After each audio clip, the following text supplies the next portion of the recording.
Secourisme.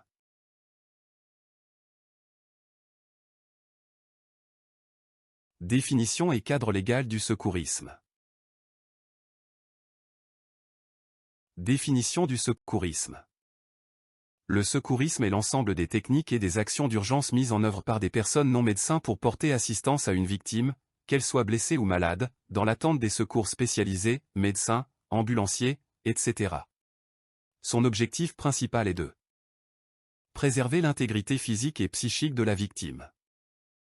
Limiter l'aggravation de son état. Alerter les services d'urgence compétents dans les meilleures conditions. Rôle du secouriste et la règle d'or, PAS. Le rôle du secouriste, et particulièrement de l'infirmier, ne se limite pas aux gestes techniques, mais englobe une méthodologie rigoureuse résumée par le principe universel, PAS. Protéger, P. C'est la priorité absolue. La protection concerne le secouriste lui-même, éviter de devenir une deuxième victime, mettre des gants, couper le courant, sécuriser les lieux. La victime et les témoins, éloignés du danger immédiat, circulation routière, fumée, électricité. 2. Alerter, A. L'alerte doit être rapide, précise et efficace.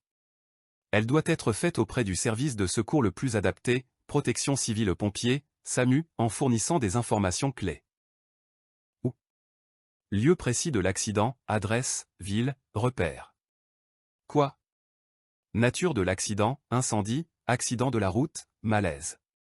Qui? Nombre de victimes et estimation de leur état, consciente, inconsciente, saignement. Qui appelle? Votre nom et votre numéro de téléphone. 3. Secourir, S. Ce sont les actions directes. Faire le bilan de la victime, évaluer les détresses vitales, conscience, respiration, circulation. Mettre en œuvre les gestes de secours appropriés, MCE massage cardiaque externe, PLS position latérale de sécurité, compression d'une hémorragie, etc. Qualité d'un bon secouriste, infirmier. Au-delà de la technique, l'efficacité repose sur des qualités personnelles essentielles, notamment pour un infirmier qui agit souvent comme un professionnel. Législation régissant l'obligation de porteur secours. Ce point est fondamental pour un professionnel de santé, car il encadre l'action et la non-action.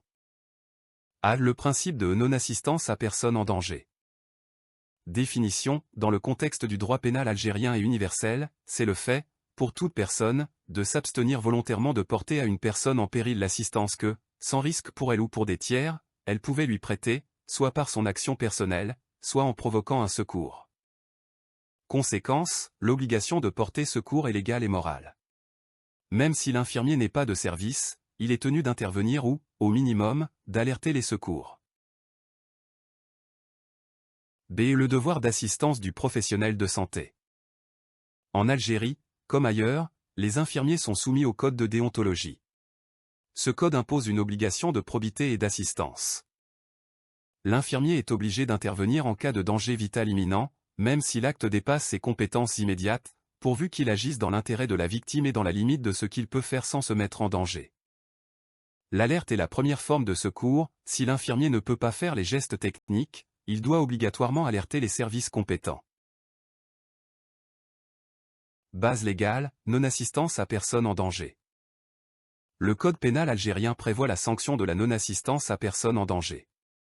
Article 182 du Code pénal, est puni quiconque s'abstient volontairement de porter à une personne en péril l'assistance que, sans risque pour lui ou pour les tiers, il pouvait lui prêter, soit par son action personnelle, soit en provoquant un secours.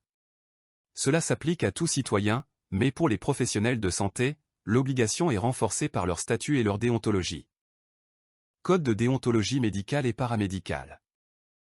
Le Code de déontologie médicale algérien, décret exécutif numéro 92 à 276 du 6 juillet 1992, s'applique aux médecins, chirurgiens dentistes, pharmaciens et, par extension, aux professions paramédicales comme les infirmiers.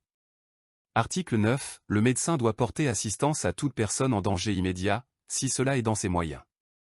Article 32. Le médecin ou le professionnel de santé ne peut se soustraire à son devoir d'assistance, sauf s'il existe un danger grave pour lui-même. Pour les infirmiers, Le Code de déontologie paramédicale, arrêté ministériel du 19 juillet 1990, précise également que l'infirmier doit agir dans l'intérêt du patient et alerter les secours s'il ne peut réaliser les gestes techniques.